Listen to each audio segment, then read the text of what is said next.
Syederalun, Menteri BUMN Erick Thohir terpilih menjadi Ketua Umum PSSI periode 2023 hingga 2027. Kepada wartawan, Lanyala memberikan harapannya kepada Erick Thohir. Berikut informasi selengkapnya untuk Anda. Syederalun, Menteri BUMN Erick Thohir terpilih menjadi Ketua Umum PSSI periode 2023 hingga 2027. Dalam Kongres Luar Biasa atau KLB PSSI, Erick mendapat 64 suara. Sementara AA Lanyala Mahmud Mataliti memperoleh 22 suara. Kepada wartawan, Lanyala berharap Ketua Umum PSSI terpilih Erick Thohir tidak menarik pengurus lama masuk dalam Kabinet Kerja PSSI pimpinannya.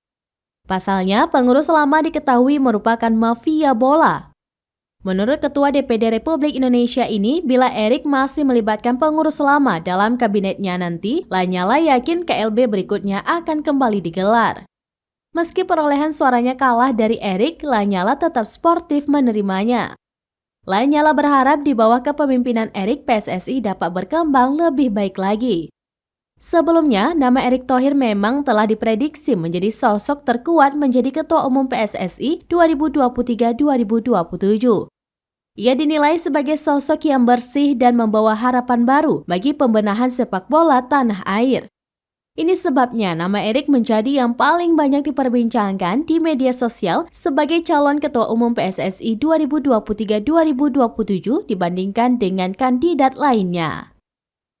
Demikian informasi terkini Syederalun, saksikan terus beragam informasi menarik lainnya di kanal YouTube dan juga Facebook seramines.com.